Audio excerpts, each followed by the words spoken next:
Hello बच्चों, welcome back again. Class 11th, कैसे हैं आप लोग? होप आप सब बढ़िया होंगे और पढ़ाई कर रहे होंगे। ठीक है, सिलेबस थोड़ा लेट चल रहा है, थोड़ा स्पीड अप करते हैं, है ना। आज हम क्या पढ़ने वाले हैं? आज हम केमिकल बॉन्डिंग में पढ़ने वाले हैं बेटा मोस्ट इंपॉर्टेंट थ्योरी, जिसका नाम है वैलेंस बॉन्ड थ्योरी। देखो बहुत सारी थ्योरीज हैं, वैलेंस बॉन्ड थ्योरी है, वेस्पर थ्योरी है, फिर हाइब्रिडाइजेशन का कंसेप्ट भी आएगा, फिर मॉलिक्यूलर ऑर्बिटल थ्योरी भी आएगी। तो ये चार चीजें हैं। पहली थ्योरी जिसने हमें ये बताया कि बॉन्ड कैसे बनते हैं, क्या बोला मैंने? पहली थ्योरी जिसने हमें ये बताया कि बॉन्ड कैसे बनते हैं, वो दी थी दो साइंटिस्ट ने। दैट इज, पहला था हिटलर, HITLER, वो वाला हिटलर नहीं है, ये दूसरा हिटलर है। ठीक है ना, एक हिटलर को आप जानते हो सब लोग, हिटलर एंड लंदन। तो ये थे दो साइंटिस्ट, इन्होंने थ्योरी दी थी। ठीक है बच्चों, अब उस थ्योरीज में ना प्रॉब्लम्स आने लगी। 1930s में दी थी ये थ्योरी। अब उस थ्योरी में कुछ प्रॉब्लम्स आने लगी।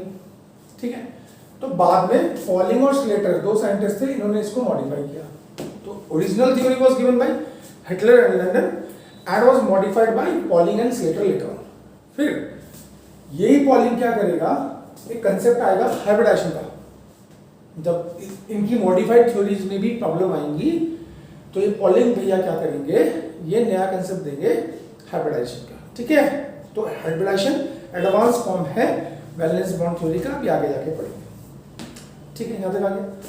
अब मैंने आपको पहले ही बोला कि वैलेंस बॉन्ड थ्योरी हमें ये बताती है कि बॉन्ड कैसे बनता है। तो ये बोलती है कि दो ऑर्बिटल्स आएंगे, आपस में ओवरलैप करेंगे। ठीक है, अभी ओवरलैपिंग सीखनी है आपको। ठीक है ना, दो ऑर्बिटल्स आएंगे, ओवरलैपिंग करेंगे और कोवेलेंट बॉन्ड बनाएंगे। कोवेलेंट बॉन्ड के ऊपर थ्योरी। ठीक है, तो क्या बोला, स्टेटमेंट क्या है?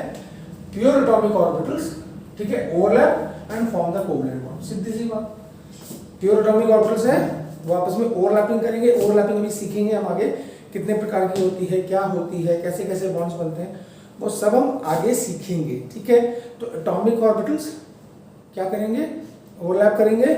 ओवरलैप ही अभी आ रहा है, ओवरलैप वर्ड अजीब सा कंफ्यूजन लग रहा होगा, कोई बात नहीं। ओवरलैप करेंगे और कोवेलेंट बॉन्ड बनाएंगे। ठीक है, अब कोवेलेंट बॉन्ड कैसा बनेगा, तो उसकी कुछ कंडीशन है। ऐसा नहीं कि कोई भी ऑर्बिटल ओवरलैपिंग का मतलब होता है एक दूसरे के अंदर घुस जाना। जैसे S है, घुस गए एक दूसरे के अंदर, PP है, घुस गए एक दूसरे के अंदर, SP है, घुस गए एक दूसरे के अंदर। ठीक है, तो अभी हम क्या बोल रहे हैं कि एटम्स एक दूसरे के अंदर घुसेंगे, यानी कि ओवरलैप करेंगे और कोवेलेंट बॉन्ड बनाएंगे। ठीक है, अब हम क्या पढ़ने वाले हैं कि बॉन्ड कैसे बनेगा। तो कंडीशंस क्या लिखा हुआ, कंडीशंस ऑफ बॉन्ड फॉर्मेशन या फॉर बॉन्ड फॉर्मेशन। तो पहला क्या है कि कोवेलेंट बॉन्ड तब बनेगा, ये लिखा हुआ है मैंने जानबूझ के, क्योंकि बहुत लंबी थ्योरी है। कोवेलेंट बॉन्ड बनेगा जब एटॉमिक ऑर्बिटल्स ओवरलैपिंग करेंगे एक इलेक्ट्रॉन के साथ और उन इलेक्ट्रॉन का स्पिन ऑपोजिट होना चाहिए। क्या बोला मैंने?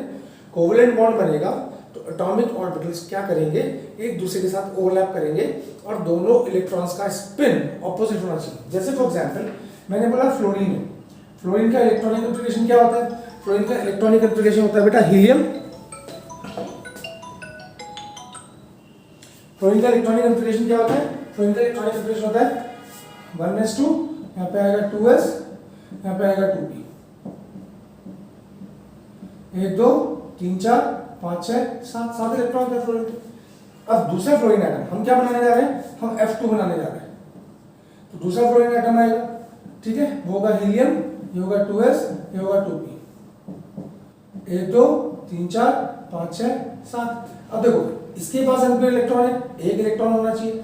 इसके पास भी n पे इलेक्ट्रॉन है, ये 2p है। अब 2p में कौन सा है वो बात की बात है। तो इसके पास भी एक n पे इलेक्ट्रॉन है, इसका स्पिन ऊपर, इसका स्पिन नीचे, ये ओवरलैप करेंगे। अभी ओवरलैपिंग सीखनी है, एक दूसरे के अंदर मर्ज होंगे, अभी इतना याद रखो। ठीक है, और तब जाके फ्लोरीन के बीच में एक सिंगल कोवेलेंट बॉन्ड बनेगा। याद आ गया? तो मेरे ख्याल से पहला पॉइंट समझ में आ गया क्या, कि दो ऑर्बिटल यहाँ पे, जैसे हम F2 की बात कर रहे हैं, P है, ये क्या कर रहे हैं, ये ओवरलैपिंग कर रहे हैं, दोनों के पास एक एक इलेक्ट्रॉन है और उसका स्पिन ऑपोजिट है। यहाँ तक समझ में आ गया? दूसरी बात ये क्या बोलता है, दूसरी बात ये बोलता है कोऑर्डिनेट बॉन्ड। ये समझ में आ गया यहाँ तक?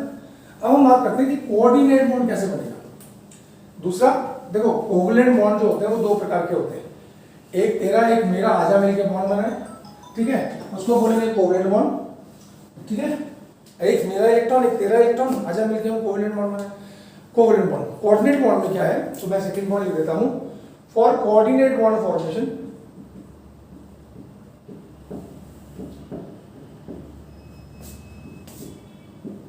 ठीक है, कोऑर्डिनेट बॉन्ड फॉर्मेशन कैसे होगा, कोऑर्डिनेट बॉन्ड कैसे बनता है, जब दो एटम आपस में इलेक्ट्रॉन शेयर करेंगे पर वो दोनों इलेक्ट्रॉन एक ही एटम के होंगे। क्या बोला मैंने, दो एटम है, एक ये रहा, ये आपस में बॉन्ड बनाएंगे पर उसमें दोनों इलेक्ट्रॉन एक ही एटम के होंगे। कोवलेंट बॉन्ड में क्या था, एक तेरा एक मेरा आजा मिलके बॉन्ड बनाए। कोऑर्डिनेट में बोल रहा है मेरा कुछ नहीं है, जो कुछ है तेरे तू अपने इलेक्ट्रॉन देगा, ठीक है, वन ऑफ द, तो हम क्या बोलेंगे coordinate bond formation, one of the orbital, ठीक है, will have टू इलेक्ट्रॉन्स, क्या बोला मैंने, एक ऑर्बिटल के पास दो इलेक्ट्रॉन होगा, ठीक है, या पेयर ऑफ इलेक्ट्रॉन भी बोल सकते हैं इसको, एंड अदर बीइंग एम्प्टी, दूसरा वाला क्या होगा, दूसरा वाला खाली होगा। यहां तक आपके पास समझ में, ठीक है, फिर इसमें कोई प्रॉब्लम, ठीक है। अब आप बोलोगे सर कैसे, जैसे मैंने बोला फॉर एग्जांपल कोऑर्डिनेट बॉन्ड किस चीज के बीच में बनता है, ये अमोनिया है, ठीक है, इसके पास एक लोन पेयर इलेक्ट्रॉन है और ये H पॉजिटिव है। अब इन दोनों के बीच में जो बॉन्ड बनेगा उसमें दोनों इलेक्ट्रॉन नाइट्रोजन के पास है, अमोनिया वाले नाइट्रोजन के पास है, तो क्या बनेगा N, ये कोवलेंट बॉन्ड, ये कोवलेंट बॉन्ड, ये कोवलेंट बॉन्ड, ये कोऑर्डिनेट बॉन्ड और H। अब क्या हो गया, एक पॉजिटिव चार्ज पूरे मॉलिक्यूल के ऊपर आएगा, ठीक है, तो इसको क्या बोलेंगे कोऑर्डिनेट बॉन्ड। समझ में आ गया, दोनों इलेक्ट्रॉन किसके थे, नाइट्रोजन के थे, हाइड्रोजन के पास कोई भी इलेक्ट्रॉन नहीं था, तो नाइट्रोजन ने अपना इलेक्ट्रॉन पेयर हाइड्रोजन को दे दिया और उसके साथ कोवलेंट शेयरिंग हो रही है, दोनों दे दिया का मतलब ये नहीं कि हाइड्रोजन के पास चला गया, नहीं, दोनों म्यूचुअली उसको शेयर करेंगे, ठीक है। अब हमने बोला स्ट्रेंथ ऑफ बॉन्ड, तीसरा पॉइंट मेरे पास है स्ट्रेंथ ऑफ बॉन्ड। क्या होगा, स्ट्रेंथ ऑफ बॉन्ड कैसे होगा, तो हमने बोला ओवरलैपिंग ज्यादा होगी, एक्सटेंट ऑफ ओवरलैपिंग ज्यादा तो कोवलेंट बॉन्ड की स्ट्रेंथ ज्यादा। क्या बोला, देखो ये एक ऐसा ऑर्बिटल, ये दो ऐसा ऑर्बिटल घुस गए एक दूसरे के अंदर, इसको बोलते हैं ओवरलैपिंग, ऐसे दिखाते हैं ओवरलैपिंग, अभी आपको पूरा डिटेल में दिखाएंगे। तो जितना ज्यादा ओवरलैपिंग होगी, ठीक है, उतना बढ़िया या उतना स्ट्रॉन्गर कोवलेंट बॉन्ड बनेगा। तो रूल क्या है, पॉइंट क्या है, greater the extent of overlapping,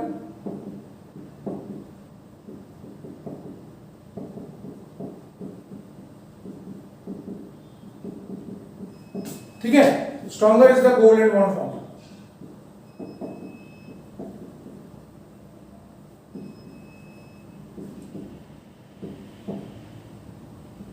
ठीक है, ज्यादा ओवरलैपिंग तो हम क्या बोलते हैं, एक्सटेंट ऑफ ओवरलैपिंग,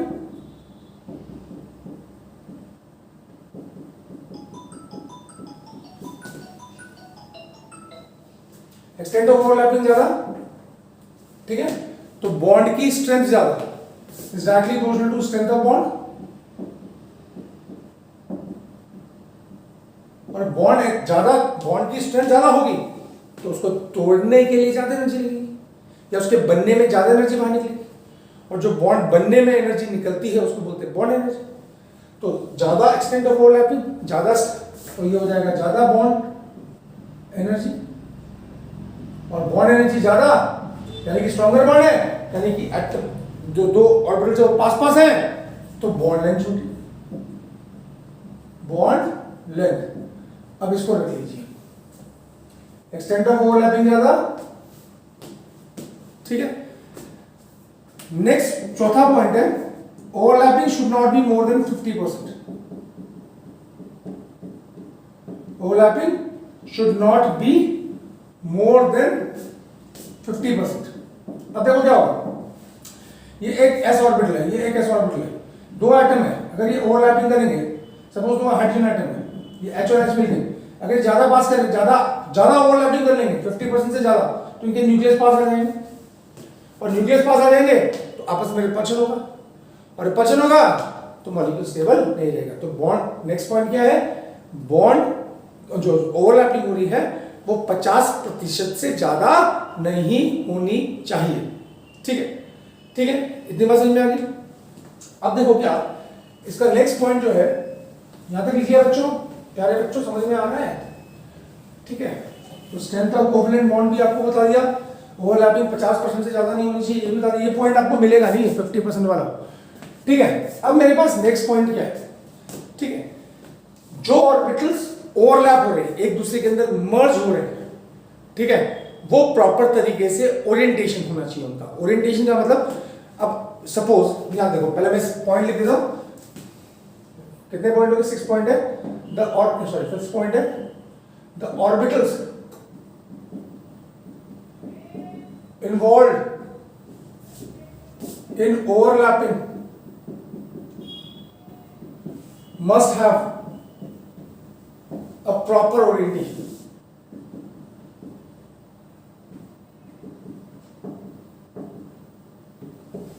ठीक है, इतनी बात समझ में आ गई। अब जैसे फॉर एग्जाम्पल, ये इसको डिटेल में बाद में सिखाएंगे कि कब ओवरलैपिंग नहीं हो सकती। ये एक ऐसा एस ऑर्बिटल है, ठीक है, और ये पी ऑर्बिटल है, ये आपस में मर्ज हो रहे हैं।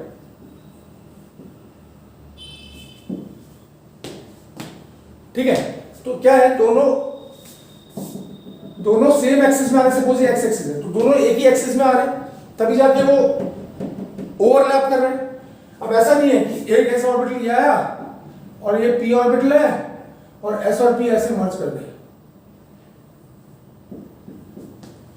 दिस इज, ये ओवरलैपिंग नहीं होती। एग्जाम्पल है, अभी हम अच्छे से बताएंगे ओवरलैपिंग कौन कौन सी पॉसिबल है और कौन कौन सी नहीं पॉसिबल है। बहुत सारे केसेस है। तो ये जो पॉइंट है, ये पॉइंट क्या है, जो ऑर्बिटल्स ओवरलैपिंग में पार्टिसिपेट करेंगे उनका ओरिएंटेशन प्रॉपर होना चाहिए, यानी कि सही तरीके से वो एक दूसरे के करीब आने चाहिए, तभी जाके ओवरलैपिंग होगी। जैसे ये पॉसिबल है पर ये पॉसिबल नहीं है। पर समझ में आ गया? इतनी बात समझ में आ गई। अब हम आते हैं कि कौन कौन से बॉन्ड्स बनते हैं। क्या बोला मैंने? कौन कौन से बॉन्ड्स बनते हैं। तो नेक्स्ट मेरे पास है 6 types of covalent bond formed.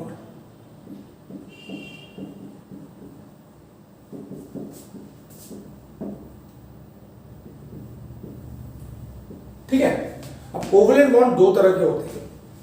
एक होते हैं सिग्मा बॉन्ड, एक होते हैं पाई बॉन्ड। तो पहला जो है ए पार्ट, इसको बोलते हैं सिग्मा बॉन्ड। कैसे बनेंगे, हम यहां पे पहला डाल रहे हैं,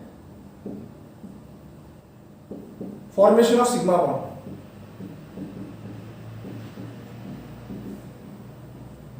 ठीक है, सिग्मा बॉन्ड के लिए क्या होनी चाहिए, एक्सियल ओवरलैपिंग होनी चाहिए ऑर्बिटल्स की, यानी कि अलोंग द एक्सिस वो ओवरलैप करेंगे। अब आप बोलोगे सर ये समझ में नहीं आ रहा पॉइंट, तो इसके लिए हमें पहले लिखना पड़ेगा कि भैया एक्सियल ओवरलैपिंग, और इसको हम हेड ऑन ओवरलैपिंग भी बोलते हैं। क्या बोलते हैं बच्चों? एक्सियल ओवरलैपिंग या हेड ऑन ओवरलैपिंग। अब एक्सियल ओवरलैपिंग में एक खास बात का ध्यान रखना है, ठीक है, कि जो ऑर्बिटल्स ओवरलैप करेंगे, ठीक है, वो इंटरन्यूक्लियर एक्सिस पे इंटरसेक्ट करेंगे। क्या मैं एक लाइन लिखता हूं, इन एक्सियल ओवरलैपिंग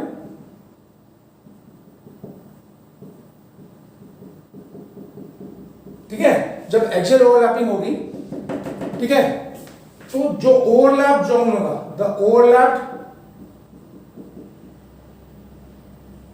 जोन, या इसको हम ओवरलैप रीजन भी बोल सकते हैं। ये पॉइंट थोड़ा समझना पड़ेगा, ठीक है। वो क्या करेगा, वो इंटरन्यूक्लियर एक्सिस को इंटरसेक्ट करेगा, इंटरसेक्ट्स द इंटरन्यूक्लियर एक्सिस। अभी आपको पॉइंट बिल्कुल समझ में नहीं आया होगा। क्या बोला मैंने? एक्सियल ओवरलैपिंग में जो ओवरलैप जोन होगा वो इंटरन्यूक्लियर एक्सिस को इंटरसेक्ट करेगा। अब आप बोलोगे सर कैसे? तो उसके लिए देखो, अब मैं ट्रिक बताता हूं। हमने क्या बोला, यहां से इस पॉइंट से दोबारा जाओ, दो बॉन्ड बनते हैं। पहला कौन सा बॉन्ड? Sigma bond. दूसरा कौन सा bond? Pi bond. Sigma bond कब बनता है? जब एक्सियल ओवरलैपिंग होती है, ठीक है। और मैंने पॉइंट लिखा, जब एक्सियल ओवरलैपिंग हो जाएगी तो जितना पोर्शन ओवरलैप हुआ है वो इंटरन्यूक्लियर एक्सिस को इंटरसेक्ट करेगा। अब ये पॉइंट यहाँ पे लिखने से समझ में नहीं आएगा, करके दिखाना पड़ेगा, ठीक है। तो हमने बोला पहला पार्ट है ए है, इसके अंदर एस एस ओवरलैपिंग,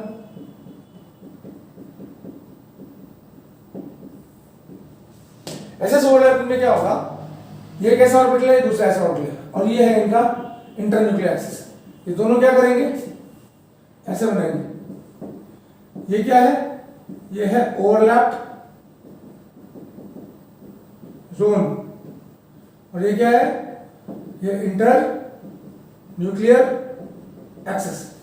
यहाँ पे कौन सा बॉन्ड बनेगा, सिग्मा बॉन्ड। तो सिग्मा बॉन्ड तीन तरह की ओवरलैपिंग से बनता है। जैसे आप बोलोगे एक हाइड्रोजन एटम है, इसका 1s1 होगा, दूसरा हाइड्रोजन एटम है, इसका 1s1 होगा, ये आपस में ओवरलैप करेंगे। तो कौन से ऑर्बिटल ओवरलैप करेंगे, एसएस ऑर्बिटल ओवरलैप करेगा, तब जाके क्या बनेगा, तब s2 मॉलिक्यूल बनेगा ना। दो एटॉमिक ऑर्बिटल ओवरलैप करके एक मॉलिक्यूल का ऑर्बिटल बनाएंगे। क्या बोला, दो एटम के ऑर्बिटल, ठीक है, ओवरलैप करके मॉलिक्यूल का ऑर्बिटल बनाएंगे। यहां तक आगे समझ में। तो एक ऐसे ओवरलैपिंग पढ़ ली। तो सिग्मा बॉन्ड के लिए कितनी ओवरलैपिंग होती है, तीन तरह की। ये हो गया पॉइंट, हटाऊं इसको भी, हटाऊं हटाऊं हटाऊं हटाऊं। तो पहला पढ़ लिया एसएस ओवरलैपिंग। अब देखो दूसरा देखते हैं। सिग्मा बॉन्ड तीन तरीके से बनता है, एसएस ओवरलैपिंग, एसपी ओवरलैपिंग और पीपी ओवरलैपिंग। पीपी ओवरलैपिंग दो तरीके की होती है। बी पार्ट है SP overlapping. SP overlapping, SP overlapping में क्या होता है, एक ऐसा ऑर्बिटल है, ये इसका इंटरन्यूक्लियर एक्सिस, ये दूसरा पी ऑर्बिटल होता है, ये पी ऑर्बिटल है, ये इसका इंटरन्यूक्लियर एक्सिस, ठीक है। अब ये क्या करेंगे, एस और पी, ये ओवरलैप जोन और ये इंटरन्यूक्लियर एक्सिस, ठीक है। और ये क्या है, ये ओवरलैप जोन है, ओवरलैपिंग जोन, ठीक है। और कौन सा बॉन्ड बनेगा, सिग्मा बॉन्ड।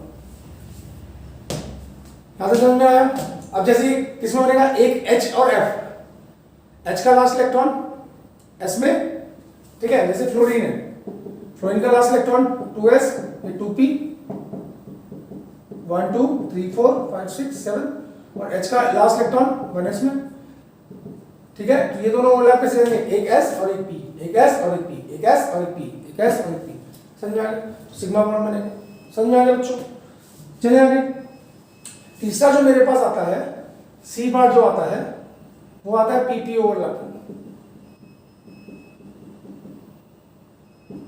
क्या आता है, पीपी ओवरलैपिंग।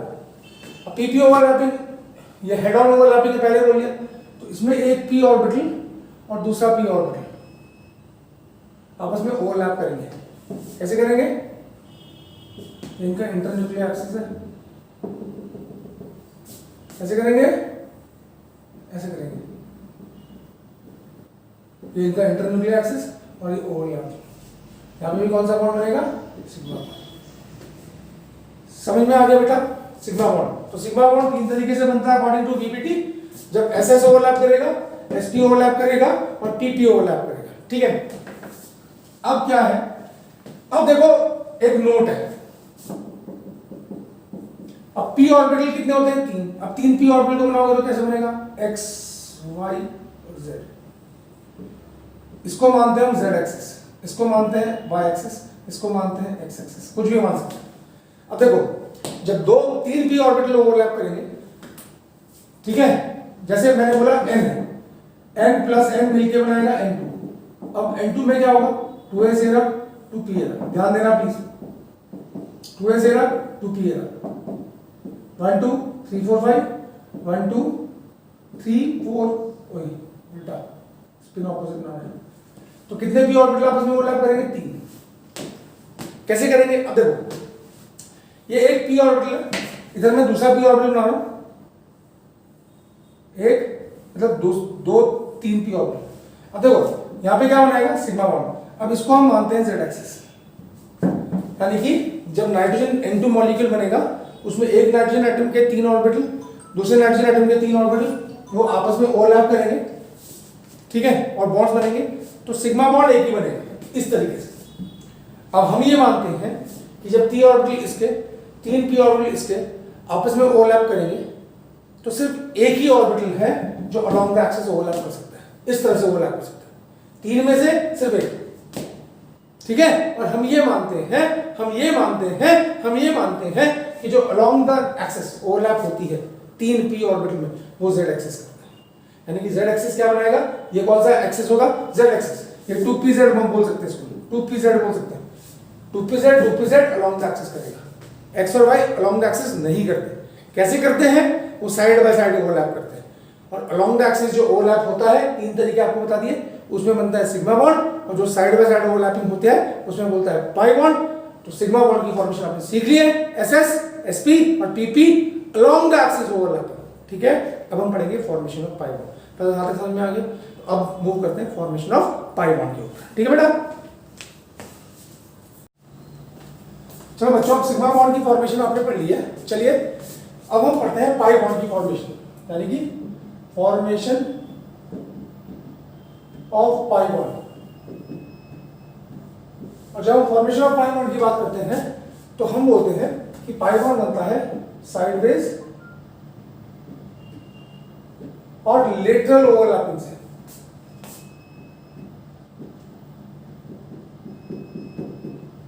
इससे बनता है साइडवेज और लेटरल ओवरलैपिंग से। अब देखो बेटा, इसमें क्या होता है, इसमें क्या क्या होता है पहले मैं वो लिख देता हूं, फिर मैं आपको सिखाऊंगा, ठीक है। इसमें 2 पैरेलल ऑर्बिटल्स ओवरलैप, ठीक है, 2 पैरेलल ऑर्बिटल्स ओवरलैप करेंगे, ठीक है। Always formed after the formation of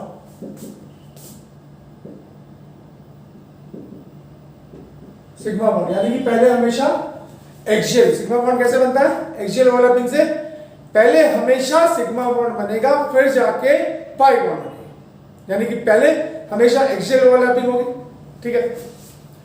तीसरी बात, इसको बोलते हैं पुअर ओवरलैपिंग, पुअर ओवरलैपिंग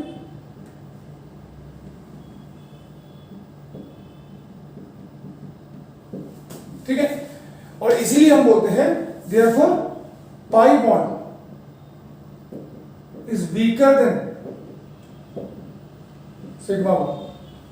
अब देखो क्या पुअर ओवरलैपिंग कैसे, अब ध्यान दो, मैंने बोला पहली बात, पहला पॉइंट 2 पैरेलल ऑर्बिटल्स, ये एक पैरेलल ऑर्बिटल है, ये एक दूसरा p ऑर्बिटल है।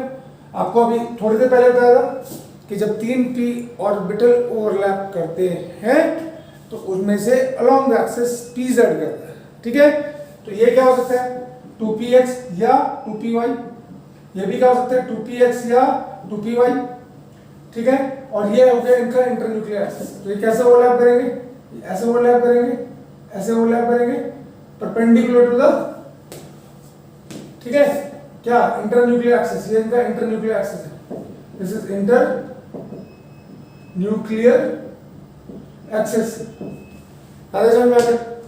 अब ऊपर ही ना जो ओवरलैप जोन है, ये क्या है, ओवरलैप जोन बताया था अभी, is perpendicular to the internuclear axis, ठीक है बेटा। जो ये ओवरलैप जोन है ये इंटरन्यूक्लियर एक्सिस के परपेंडिकुलर है, तो यहां समझ में। अब देखो बेटा क्या, पहली बात तो साइडवेज ओवरलैपिंग ऐसे होती है, px px इसको बोलेंगे p पाई ओवरलैपिंग या p पाई साइडवेज ओवरलैपिंग। अगर इसमें p और d होता तो p पाई d पाई बोलते, अभी बोलते चलो p पाई, ठीक है। तो पहले 3 बातें, 2 parallel orbitals, 2 parallel orbitals overlap कर रहे हैं, ठीक है, हमेशा पहले सिग्मा बॉन्ड बनेगा तो पाई बॉन्ड बनेगा। दूसरी बात, तीसरी बात, ये पुअर ओवरलैपिंग है, ये पुअर ओवरलैपिंग है, इसलिए पाई बॉन्ड हमेशा सिग्मा बॉन्ड के कंपैरिजन में वीक होता है, ठीक है। अब पाई बॉन्ड वीक होगा तो क्या होगा, पाई बॉन्ड, अब हमने बोला कि पाई बॉन्ड वीक होगा तो क्या होगा, अब देखना अब कुछ पॉइंट्स। अब क्योंकि बेटा पाई बॉन्ड वीक है इसलिए जिसके पास पाई बॉन्ड होगा वो ज्यादा रिएक्टिव होगा। क्या बोला? क्योंकि पाई बॉन्ड वीकर बॉन्ड है, इसलिए जिसके पास, अब नोट में क्या लिख रहा हूं, since pi bond is weaker than sigma bond, क्योंकि पाई बॉन्ड जो है वो सिग्मा बॉन्ड के कंपैरिजन में वीकर है, देयरफॉर इजीली ब्रोकन, जल्दी टूट जाएगा। और इसीलिए वो molecules and therefore the molecules having pi bond are more reactive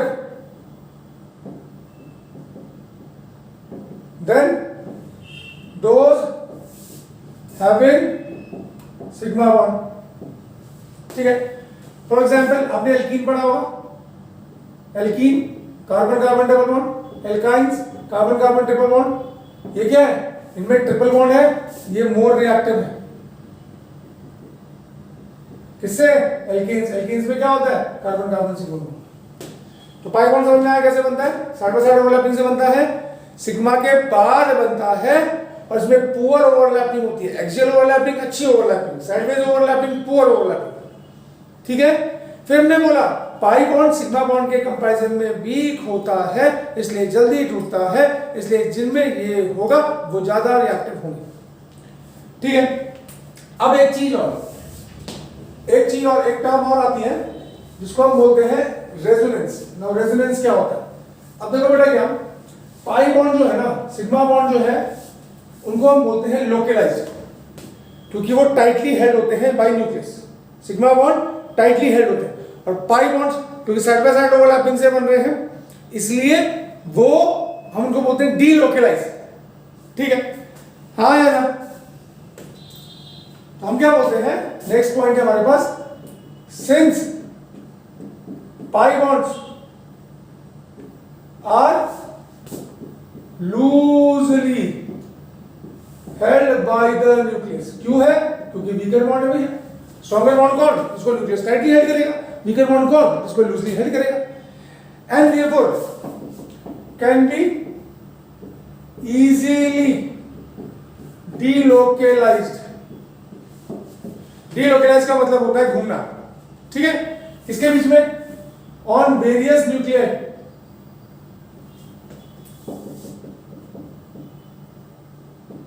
present in the species. Pi bond loosely held होते हैं, इसलिए वो घूम सकते हैं। डीलोकलाइज का मतलब घूम सकते हैं। ठीक है, और इसको बोलते हैं, इस घूमने, this delocalisation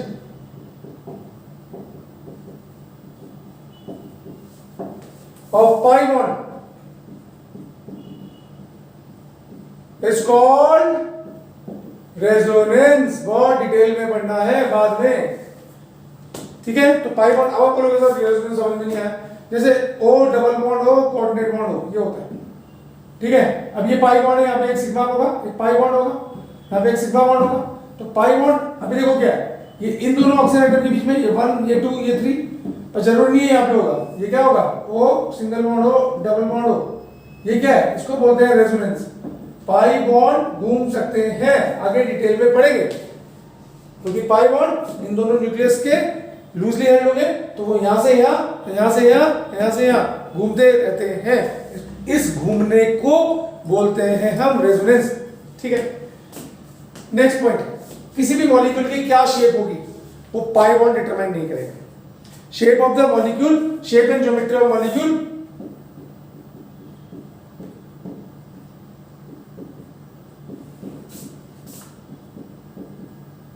is determined by sigma bond. Pi bond shape को इन्फ्लुएंस नहीं करते। ठीक है बेटा, कौन इन्फ्लुएंस करता है? Pi bond. ठीक है, तो एंड मैं लिख रहा हूं, pi bonds have no effect on shape and geometry. ठीक है, तो रेजोनेंस समझ में आया? पाई बॉन्ड का कोई इफेक्ट नहीं होगा मॉलिक्यूल की शेप के ऊपर। ठीक है, मेरे ख्याल से याद आ गया। अब हमने बोला, हमने एक पॉइंट पढ़ा था।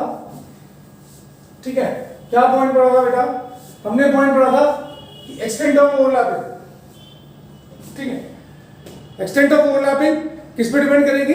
जिसका डायरेक्शनल कैरेक्टरिस्टिक ज्यादा होगा। देखो एस ऑर्बिटल ये रहा, ये एक्स एक्सिस है, ये वाई एक्सिस है, ये जेड एक्सिस है, एक्स वाई जेड। इलेक्ट्रॉन का है पूरे में है, ठीक है। तो ये लेस डायरेक्शनल हुआ, ठीक है। पी ऑर्बिटल है, एक पी, दूसरा पी, तीसरा पी, ये क्या हो गया? पी एक्स हो गया, ये क्या हो गया? पी वाई हो गया, ये क्या हो गया? पी जेड हो गया। तो ये क्या है? ये लेस डायरेक्शन, ये मोर डायरेक्शन है। मोर डायरेक्शनल ऑर्बिटल क्यों है? क्यों? क्योंकि इनमें इलेक्ट्रॉन्स हमें पता है कि भैया पी एक्स का मतलब एक्स एक्सिस में होगा, पी वाई का मतलब वाई एक्सिस में होगा, पी जेड का मतलब जेड एक्सिस में होगा इलेक्ट्रॉन, ठीक है। इसमें क्या है? एस ऑर्बिटल है, कहां होगा इलेक्ट्रॉन? एक्स वाई जेड कहीं भी हो सकता है। तो ज्यादा डायरेक्शनल कौन है? ये। तो रूल क्या है? Extent of overlapping is more in directional orbitals. Extent of overlapping is more in directional orbitals, ठीक है। सबसे ज्यादा डायरेक्शनल कौन है? पीपी, फिर कौन सा? एसपी, फिर कौन सा? एसएस। ये इधर से जा रहे हैं डिक्रीजिंग ऑर्डर ऑफ ओवरलैपिंग। तो सबसे बढ़िया ओवरलैप कौन करेगा? पीपी, फिर कौन करेगा? एसपी, फिर कौन करेगा? एसएस। एसएस क्यों करेगा सबसे कम ओवरलैप? क्योंकि उसमें इलेक्ट्रॉन किसी पर्टिकुलर डायरेक्शन में पॉइंटेड नहीं है। समझ में आ गया? ठीक है बेटा। तो ये यहाँ पे बैलेंस बॉन्ड थ्योरी खत्म हो गई। हम इसको आगे मॉलिक्यूल्स पे लगाएंगे, ठीक है। तो बैलेंस बॉन्ड थ्योरी के पोस्टुलेट मुझे लगता है कि ये पॉइंट्स आपको समझ में आए होंगे, ठीक है। तो अगले वीडियो में मिलते हैं, और अगले वीडियो में हम क्या करेंगे? हम बैलेंस बॉन्ड थ्योरी को अप्लाई करेंगे ऑन डिफरेंट मॉलिक्यूल्स, ठीक है। तब तक पढ़ते रहिए और पूछते रहिए। Thank you so much.